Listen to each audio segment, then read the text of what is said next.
श्रीमद् भागवत पुराण सुधा सागर धीरते स्कंद 15 अध्याय। सज्जनों, आज आपको सुधा सागर भगवत पुराण में जय विजय को सनकादि का सांप की कथा सुनाऊंगा। सज्जनों, इस कथा को सुनने से पहले इस चैनल को लाइक एंड सब्सक्राइब जरूर करें। कथा सुनिए।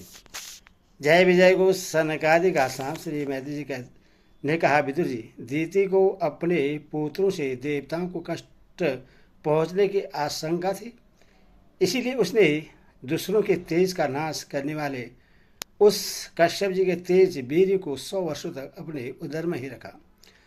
उस गर्भस्थ तेज से ही लोगों में सूर्यादि का प्रकाश क्षीण होने लगा तथा इंद्रादि लोकपाल भी तेजोहीन हो गए। तब उन्होंने ब्रह्मा जी के पास जाकर कहा कि सब दिशाओं में अंधकार के कारण बड़ी अव्यवस्था हो रही है।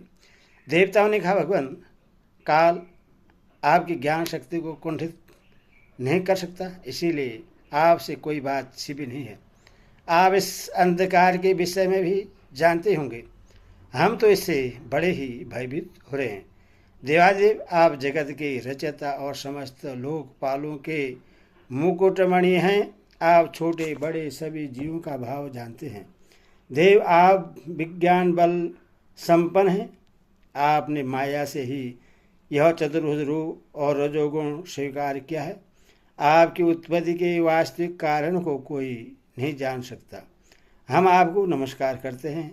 आप में संपूर्ण भुवन स्थित हैं। कार्य कारण रूप सारा प्रपंच आपका शरीर है, किंतु वास्तव में आप इससे परे हैं।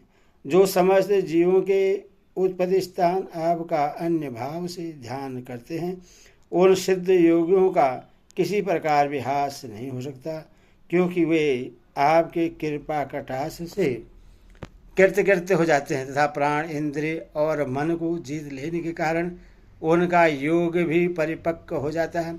रस्सी से बंधे हुए बैलों की भांति आपकी वेदवाणी से जकड़ी हुई सारी प्रजा आपकी अधीनता में नियम पूर्वक कर्मानुष्ठान करके आपको बलि समर्पित करती है। आप सबके नियंता मुख्य प्राण हैं। हम आपको नमस्कार करते हैं। भुवन, इस अंधकार के कारण दिन रात का विभाग अस्पष्ट हो जाने से लोगों के सारे कर्म लुप्त होते जा रहे हैं। इससे वे दुखी हो रहे हैं। उनका कल्याण कीजिए और हम शरणागतों की ओर अपने अपार दया दृष्टि से निहारिए। देव, आग जिस प्रकार ईंधन में पड़कर बढ़ती रहती है, उसी प्रकार कश्यप जी के वीर से स्थापित हुआ यह दीति का गर्व सारी दिशाओं को अंधकारमय करता हुआ कर्मशो बढ़ रहा है। श्री मैत्री जी कहते हैं, महाभाव, देवताओं की प्रार्थना सुनकर भगवान ब्रह्मा जी हंसे और उन्हें अपनी मधुर वाणी से आनंदित करते हुए कहने लगे। श्री ब्रह्मा जी ने कहा, देवताओं, तुम्हारे पूर्वज मेरे मानस पुत्र सनकादि लोगों की आसक्ति त्याग समस्त लोगों में आकाश मार्ग से विचरा करते हैं। एक बार वे भगवान विष्णु की शुद्ध सत्वमय सब लोगों के शिरोभाग में स्थित वैकुंठ धाम में जा पहुँचे। वहाँ सभी लोग विष्णु रूप होकर रहते हैं और वह प्राप्त भी उन्हीं को होता है जो अन्य सब प्रकार की कामनाएं छोड़कर केवल भगवत चरण शरण की प्राप्ति कर लेने के लिए अपने धर्म द्वारा अपनी आराधना करते हैं। वहाँ वेदांत प्रतिभाग धर्म मूर्ति श्री आदि नारायण हम अपने भक्तों को सुख देने के लिए शुद्ध सत्वमय स्वरूप धारण कर हर समय विराजमान रहते हैं। इस लोक में निशेष नाम का एक वन है, जो मूर्तिमान केवल्य सा जान पड़ता है। वह सब प्रकार की कामनाओं को पूर्ण करने वाले वृक्षों से सुशोभित है, जो स्वयं हर समय 6 ऋतुओं की शोभा से संपन्न रहते हैं। वहाँ विमान जारी गंधर्वगण अपनी प्रियाओं के सहित अपने प्रभु की चरित्र लीलाओं का गान करते रहते हैं, जो लोगों की संपूर्ण पाप राशि को भस्म कर देने वाली है। उस समय सरोवर में खिली हुई मकरदपूर्ण वासंतिक माधवी लता की सुमधुर गंध उनके चित्त को अपनी ओर खींचना चाहती है, परंतु वे उसकी ओर ध्यान ही नहीं देते। वरम उस गंध को उड़ा कर लाने वाले वायु को ही बुरा भला कहते हैं। जिस समय भरमर राज ऊंचे स्वर से गुंजार करते हुए मानो हरि कथा का गान करते हैं। उस समय थोड़ी देर के लिए कबूतर, कोयल, सारस, चकवे, पपी, हंस, तोते, तितर और मोरों का कोलाहल बंद हो जाता है। मानो वे भी उस कीर्तनानंद में विशुद्ध हो जाते हैं। श्री हरि तुलसी से अपने श्री विग्रह को सजाते हैं और तुलसी की गंध का ही अधिक आदर करते हैं। यह देखकर वहाँ के मंदार, कुंद, कुरबक, तिलक वृक्ष, उदबल, रात्रि में खेलने वाले कमल, चंपक, अण, पुन्नाग, नाग केसर, बकुल, मोलसिरा, अम्बुज, दिन में खिलने वाले कमल और परिजात आदि पुष्प सुगंध युक्त होने पर भी तुलसी का ही तब अधिक मानते हैं। वह लोक बेयुद्ध मरकत, मणि, पन्ने और स्वर्ण के विमानों से भरा हुआ है। ये सब किसी कर्म फल से नहीं बल्कि एकमात्र श्री हरि के पाद पद की वंदना करने से ही प्राप्त होते हैं। उन विमानों पर चढ़े हुए कृष्ण प्राण भगवत भक्तों के चित्तों में बड़े बड़े नितंब वाली सुमुखी सुंदरियां भी अपनी मंद मुस्कान, मनोहर हास परिहास से काम विकार नहीं उत्पन्न कर सकती। परम सौंदर्यशाली लक्ष्मी जी, जिनकी कृपा प्राप्त करने के लिए देवगण भी यत्नशील रहते हैं, श्री हरि के भवन में चंचलता रूप दोष को त्याग कर रहती है।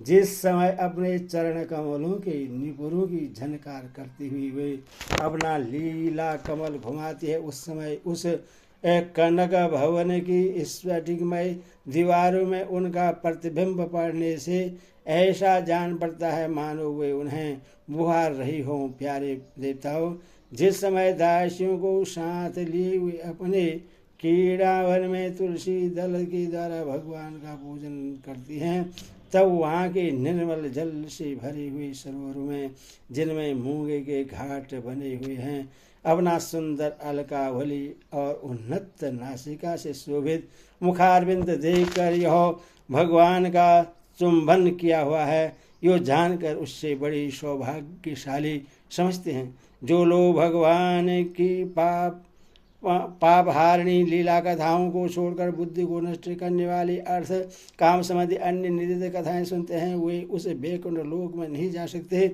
हाय, जब वे अभागे लोग इन सारहीन बातों को सुनते हैं, तब ये उनके पुण्य को नष्ट कर उन्हें आश्रयहीन घोर नरक में डाल देते हैं। आह, इस मनुष्य योनि की बड़ी महिमा है। हम देवता लोग भी इसकी चाह करते हैं। इसी से तत्व ज्ञान और धर्म की भी प्राप्ति हो सकती है।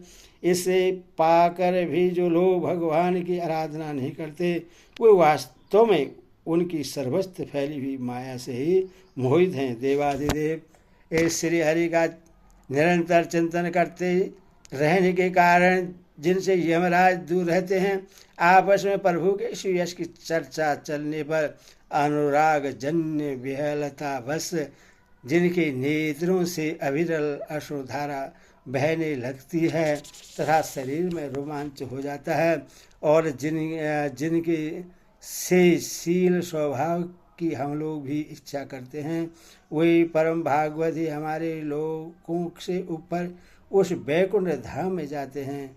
जिस समय सनकादि मुनि विश्वगुरु श्री हरि के निवास स्थान संपूर्ण लोकों के वंदनीय और श्रेष्ठ देवताओं के विचित्र विमानों से विभूषित उस परम दिव्य और अद्भुत वैकुंठ धाम में अपने योग बल में पहुँचे, तब उन्हें बड़ा ही आनंद हुआ। भगवत दर्शन की लालसा से अन्य दर्शनीय सामग्री की उपेक्षा करते हुए वैकुंठ धाम की 6 ड्यूटियाँ पार करके जब वे 7वीं पर पहुँचे, तब वहाँ उन्हें हाथ में गदा लिए 2 समान आयु वाले देव श्रेष्ठ दिखाई दिए, जो बाजूबंद, कुंडल और किरीट आदि अनेकों अमूल्य आभूषणों से अलंकृत थे। उनकी 4 श्यामल भुजाओं के बीच में मत वाले मधुकरों से गुंजायमान वनमाला शोभित थी तथा बाकी भवें फड़कते हुए नासिका रंध्र और अरुण नयनों के कारण उनके चेहरे पर कुछ शोक के से चिन्ह दिखाई दे रहे थे। उनके इस प्रकार देखते रहने पर भी वे मुनिगण उनसे बिना कुछ पूछताछ के जैसे सुवर्ण और वज्रमय किवाणु से युक्त पहली 6 ड्यूटी लाग कर आए थे, उसी प्रकार उनके द्वार में भी घुस गए। उनकी दृष्टि तो सर्वस्त्र समान थी और वे निशंक होकर सर्वस्त्र बिना किसी रोक टोक के विचरते थे। वे चारों कुमार पूर्ण तत्वज्ञ थे। तभी ब्रह्मा की दृष्टि में आयु में सबसे बड़े होने पर भी देखने में 5 वर्ष के बालकों से जान पड़ते थे और दिगंबर वृत्ति से नंग धड़ंग रहते थे। उन्हें इस प्रकार निसंकोच रूप से भीतर जाते थे। उन द्वारपालों ने भगवान के शील स्वभाव के विपरीत सनकादि के तेज की हंसी उड़ाते हुए उन्हें बेत अड़ाकर रोक दिया। तो यदि भी वे ऐसे दुर्व्यवहार के योग्य नहीं थे, जब उन द्वारपालों ने वैकुंठवासी देवताओं के सामने पूजा के यह सर्वश्रेष्ठ पात्र उन कुमारों को इस प्रकार रोका, तब अपने प्रियतम प्रभु के दर्शन में विघ्न पड़ने के कारण उनके नेत्र सहसा कुछ कुछ क्रोध से लाल उठे और वे इस प्रकार कहने लगे। मुनियों ने कहा, अरे द्वारपालो, जो लोग भगवान की मेहनती सेवा के प्रभाव से इस लोक को प्राप्त होकर यहाँ निवास करते हैं, वे तो भगवान के समान ही समदर्शी होते हैं। तुम दोनों भी उन्हीं में से हो, किंतु तुम्हारे स्वभाव में यह विषमता क्यों है? भगवान तो परम शांत स्वभाव है, उनका किसी से विरोध भी नहीं है। फिर यहाँ ऐसा कौन है जिस पर शंका की जा सके? तुम स्वयं कपटी हो, इसी से अपने ही समान दूसरों पर शंका करते हो। भगवान के उदर में यह सारा ब्रह्मांड स्थित है, इसीलिए यहाँ रहने वाले ज्ञानी जन सर्वात्मा श्री हरि से अपना कोई भेद नहीं देखते, बल्कि महाकाश में घटाकाश की भांति उनमें अपना अंत भाव देखते हैं। तुम तो देव रूपधारी हो, फिर भी तुम्हें ऐसा क्या दिखाई देता है जिससे तुमने भगवान के साथ कुछ भेदभाव के कारण होने वाले भय की कल्पना कर ली? तुम हो तो इन भगवान वैकुंठनाथ के पाद से, किंतु तुम्हारी बुद्धि बहुत मंद है। अतः तुम्हारा कल्याण करने के लिए हम तुम्हारे अपराध के योग्य दंड का विचार करते हैं।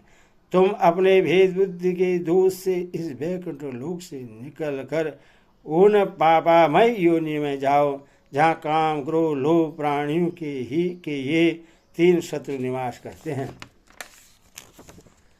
सनकादि के ये कठोर वचन सुनकर और ब्राह्मणों के सांप को किसी भी प्रकार से शस्त्र समूह से निवारण होने योग्य न जानकर श्री हरि के वे दोनों पादश अत्यंत दीन भाव से उनके चरण पकड़कर पृथ्वी पर लौट गए।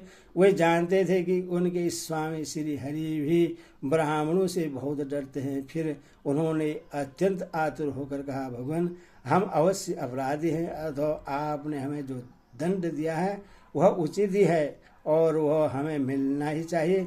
हमने भगवान का अभिप्राय न समझकर उनकी आज्ञा का उल्लंघन किया है, इससे हमें जो पाप लगा है वह आपके दिए हुए दंड से सर्वदा धुल जाएगा। किंतु हमारी इस दुर्दशा का विचार करके यदि करुणावश आपको थोड़ा सा भी अनुताप हो तो ऐसी कृपा कीजिए कि जिससे उन अधमाधम योनियों में जाने पर भी हमें भगवत स्मृति को नष्ट करने वाला मोह न प्राप्त हो। इधर जब साधु जनों के हृदय धन भगवान कवलनाभ को मालूम हुआ और मेरे द्वारपालों ने सनकादि साधु का अनादर किया है, तब वे लक्ष्मी जी के सहित अपने उन्हीं श्री चरणों से चलकर ही वहाँ पहुँचे, जिन्हें परमहंस मुनिजन भी ढूंढते रहते हैं, सहज में पाते नहीं हैं। सनकादि ने देखा कि उनकी समाधि के विषय श्री वैकुंठनाथ स्वयं उनके नेत्र गोचर होकर पधारे हैं। उनके साथ साथ पादर्शगण छत्र चामरादि लिए चल रहे हैं तथा प्रभु के दोनों ओर राजहंस के पंखों के समान 2 सफेद चवर डुलाए जा रहे हैं। उनकी शीतल वायु से उनके सफेद छत्र में लगी हुई मोतियों की झालर हिलती हुई ऐसी शोभा दे रहे हैं मानो चंद्रमा की किरणों से अमृत की बूंदें झर रही हो। प्रभु समस्त सद्गुणों के आश्रय हैं। उनकी सौम्य मुख मुद्रा को देखकर जान पड़ता है मानो वे सभी पर अनवरत कृपा सुधा की वर्षा कर रहे हैं। अपने स्नेहमयी चितवन से वे भक्तों का हृदय स्पर्श कर रहे हैं तथा उनके सुविशाल श्याम वह स्थल पर स्वर्ण रेखा के रूप में जो साक्षात लक्ष्मी विराजमान थी, उनसे मानो वे समस्त दिव्य लोगों के चूड़ामणि वैकुंठ धाम को शोभित कर रहे थे। उनके पीताम्बर मंडित विशाल नितंबों पर झिलमिलाती हुई करधनी और गले में भरभरों से मुखरित वनमाला विराज रही थी तथा वे कलाइयों में सुंदर कंगन पहने अपना एक हाथ गरुड़ जी के कंधे पर रख दूसरे से कमल का पुष्प घुमा रहे थे। उनके अमोघ कपोल बिजली की प्रभा को भी ले जाने वाले मकराकृति कुंडलों की शोभा बढ़ा रहे थे। उभरी हुई सुधर नासिका थी, बड़ा ही सुंदर मुख था, सिर पर मणिमय मुकुट विराजमान था तथा चारों भुजाओं के बीच महामूल्यवान मनोहर हार की और गले में कस्तूरी मणि की अपूर्व शोभा थी। भगवान का श्री विग्रह बड़ा ही सौंदर्यशाली था। उससे देखकर भक्तों के मन में ऐसा वितर्क होता था कि इसके सामने लक्ष्मी जी का सौंदर्याभिमान भी गलित हो गया है। ब्रह्मा जी कहते हैं, देवताओं, इस प्रकार मेरे महादेव जी के और तुम्हारे लिए परम सुंदर विग्रह धारण करने वाले श्री हरि को देखकर सनकादि मुनीश्वरों ने उन्हें सिर झुकाकर प्रणाम किया। उस समय उनकी अद्भुत छवि को निहारते निहारते उनके नेत्र तृप्त नहीं होते थे। सनकादि मुनीश्वर निरंतर ब्रह्मानंद में निमग्न रहा करते हैं, किंतु जिस समय भगवान कमल नयन के चरणविंद का मकरंद से मिली हुई तुलसी मंजरी के गंध से सुवासित वायु ने नासिकांध्रों के द्वारा उनके अंतकरण में प्रवेश किया, उस समय वे अपने शरीर को संभाल न सके और उस दिव्य गंध ने उनके मन में भी खलबली पैदा कर दी। भगवान का मुख नील कमल के समान था और अति सुंदर अधर कुंद कली के समान मनोहर हास उसकी शोभा और भी बढ़ गई थी। उसकी झांकी करके वे कृतकृत्य हो गए और फिर पदरा के समान लाल लाल नखों से शोभित उनके चरण कमल देख कर वे उन्हीं का ध्यान करने लगे। इसके पश्चात वे मुनिगण अन्य साधनों से सिद्ध न होने वाले स्वाभाविक अष्ट सिद्धियों से संपन्न श्री हरि की स्तुति करने लगे, जो योग मार्ग के द्वारा मोक्ष पद की खोज करने वाले पुष्पों के लिए उनकी ध्यान का विषय अत्यंत आदरणीय और नयनानंद की वृद्धि करने वाला पुरुष रूप प्रकट करते हैं। सनकादि मुनियों ने कहा, अनंत यदि भी आप अंतर्यामी रूप से दुष्ट चित्त पुरुषों के हृदय में भी स्थित रहते हैं तथा भी उनकी दृष्टि से ओझल ही रहते हैं, किंतु आज हमारे नेत्र के सामने तो आप साक्षात विराजमान हैं। प्रभु, जिस समय आपसे उत्पन्न हुए हमारे पिता ब्रह्मा जी ने आपका रहस्य वर्णन किया था, उसी समय स्वयंद्रियों के द्वारा हमारी बुद्धि में तो आप विराजे थे, किंतु प्रत्यक्ष दर्शन का महान सौभाग्य तो हमें आज ही प्राप्त हुआ है। भगवान, हम आपको साक्षात परमात्म तत्व को ही जानते हैं। इस समय आप अपने विशुद्ध सत्वमय विग्रह से अपने इन भक्तों को आनंदित कर रहे हैं। आपकी इस सगुण साकार मूर्ति को राग और अहंकार से मुक्त मुनिजन आपकी कृपा दृष्टि प्राप्त हुए सुदृढ़ भक्त योग के द्वारा आपके हृदय में उपलब्ध करते हैं। प्रभु, आपका सुयश अत्यंत कीर्तन्य और संसारी दुखों की निवृत्ति करने वाला है। आपके चरणों की शरण में रहने वाले जो महाभाग आपकी कथाओं के रसिक हैं, वे आपके अत्यधिक प्रसाद मोक्ष पद को भी कुछ अधिक नहीं गिनते, फिर जिन्हें आपकी जरा सी टेढ़ी भवें ही भयभीत कर देते हैं। उन इंद्र पद आदि अन्य भोगों के विषय में तो कहना ही क्या है। भगवान, यदि हमारा चित्त भौरू की तरह आपके चरण कमलों में ही रमण करता रहे, हमारी वाणी तुलसी के समान आपके चरण संबंध से ही सुशोभित हो और हमारे कान आपकी सुयश सुधा से परिपूर्ण रहे, तो अपने पापों के कारण भले ही हमारा जन्म नरकादि योनि में हो जाए, इसकी हमें कोई चिंता नहीं है। विपुल कीर्ति प्रभु, आपने हमारे सामने जो यह मनोहर रूप प्रकट किया है, उससे हमारे नेत्रों को बड़ा ही सुख मिला है। विषयासक्त अजेंद्रिय पुरुषों के लिए इसका दृष्टिकोण होना अत्यंत कठिन है। आप साक्षात भगवान हैं और इस प्रकार सर्वस्पष्टता हमारे नेत्र के सामने प्रकट हुए हैं। हम आपको प्रणाम करते हैं। हरि ओम। हरि ओम। कृष्ण भगवान की जय।